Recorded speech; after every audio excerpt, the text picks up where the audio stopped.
Այսօր լրանում է Արմեն Աշոտյանի որդու Գորի 20-ամյակը եւ Արմենի որդին իր ծննդյան այդ կարևոր 20-ամյակը այդ հասունության մուտքը ոտք է դնում այն իրավիճակում, երբ որ Արմենը կալանքի տակ է, Վարդաշեն քրեակատարողական հիմնարկում է անհեթեթ երկու գործ է հարուցված բժշկականի, որի շարունակությունը հիմա է, եւ Բրյուսովի, որը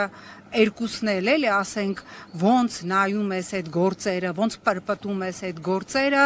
այնտեղ ծայրից ծայր քաղաքականության հոտագալի տեղեկացանք նաև, որ դատախազություն են հրավիրվել Արմեն Աշոտյանի հայրը եւ քույրը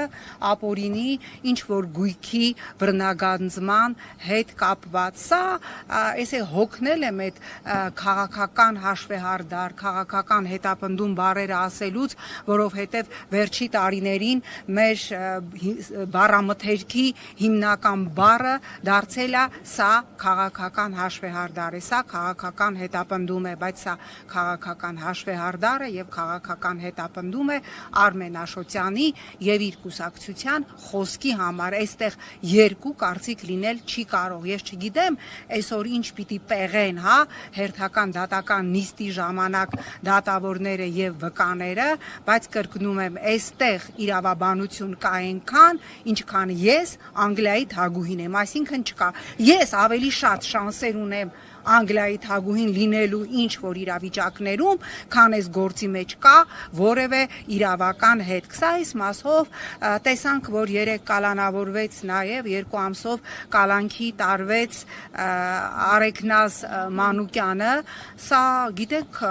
ես հիմա ասենց ուզեցա մի պահ պատկերացնեմ, որ այս իրավիճակը լիներ նախկին որևէ իշխանության ժամանակ եւ կնոջ տանեին կալանքի նրա համար, որ թուղթ է փոխանցել, ենթադրյալ փոխանցել Թևանյան Անդրանիկին թուղթ մինիստրից, որի վերաբերյալ թե Գեգամ Մանուկյանը, թե Արմեն Ռուստամյանը հայտարարեցին, որ այդպես էլ չհասկացանք, թե ազգային ժողովի այդ նիստը 2024 թվականի ինչի է փակ, որովհետև այդտեղ որևէ պետական գաղտնիքին առնչվող նյութ չի քննարկվել, բայց եթե անգամ այդտեղ ինչ որ իրավական նոտա, իրավական մոտիվացիա կա, երկու երեխաների մոր, որերից մեկը անչափահաս է տանել կալանքի, այն դեպքում, երբ որ նույն եվրոպական կառույցները անձամբ իմ այսպես կոկորտից բռնած խեղդում էին եւ ասում էին ձեր օրենսդրությունը պիտի փոխեք այնպես, որ կալանքը որպես խափանման միջոց ընտրվի բացառիկ դեպքերում, մենք տեսնում ենք, որ կալանքը դարել ասենց պոպկորն, սեմճկա եւ բոլորին տանում են կալանքի։ Ինչը փոխվեց Տիկին Զոհրաբյան, եթե նախկինում իրենց համար այդ կալանքը պատժիչ միջոց էր, հիմա ընդդիմադիր քաղաքական գործիչների նկատմամբ կալանքը կիրառվում է, բայց Եվրամիությունը որևէ մեկը ձայն չի հանելու, Եվրոպայի խորհուրդը ձայն չի հանելու, Վենետիկի հանձնաժողովը ձայն չի հանելու, որովհետև իրենք տվել են, ահա հիմա այսպես բերեցին Արմեն Աշոտյանին, Վարդաշեն քրեակատարողական հիմնարկից, կներեք այսպես անցնենք, տանք ճանապարհ Արմենը անցնի եւ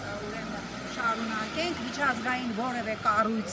ձայն չի հանելու, որովհետև Նիկոլ Փաշինյանը ունի քարտ բլանշ, անելու այն ինչ ուզում է, սեփական իշխանությունը պահելու համար։ Ես երբեք չեմ մոռանա դեռ տարիներ առաջ, պատերազմից հետո Եվրոպական միության այս պահին արդեն մի նախկին պաշտոնյայի ինձ ասածը, եթե անգամ ուղիղ եթերում Նիկոլը քեզ ուտի,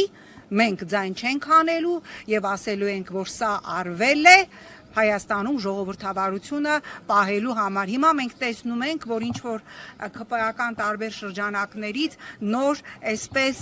ֆորմուլա են ուզում դնել շրջանառության մեջ, որ շատ դեպքերում ժողովրդավարությունը պաշտպանելու եւ փրկելու համար պետք է լինում երբեմն ոտնահարել նաեւ մարդու իրավունքը։ Սա կատարյալ, ուրեմն անտրամաբանական թեզ է եւ նման բան ուղղակի չի կարող եւ չպիտի լինի։ Տիկին Զոհրաբյան, ջան, անդրադառնանք նաև մեկ այլ աղմկահարույց գործի Գագիկ Ծառուկյանի կալանավորման, նաև դրան զուգահեռ նրա սեփականությունը հանդիսացող կենդանիներին այլ տարած տեղափոխելը, որի ընթացքում առյուծներից մեկը անկել է։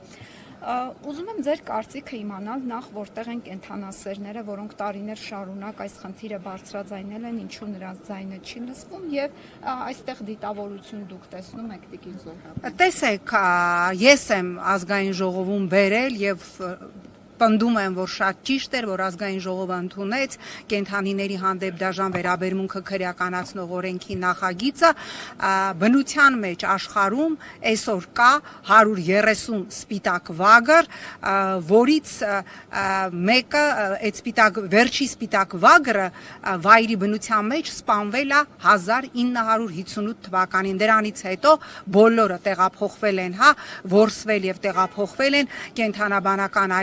այգիներ հատուկ պահպանության տակ։ Բնության մեջ այսօր կա ընդամենը 300 սպիտակ առյուծ, բոլորը չիպավորված են, այդ թվում նաև Ծառուկյանի առյուծը չիպավորված էր, ուներ հատուկ բժշկական իր ամբողջ ստացիոնար բուժման ուրեմն իր տեղեկանքը եւ այդ բոլոր առյուծները սպիտակ, որոնցից մեկը անկեց, ուրեմն ներառված են հատուկ վերացող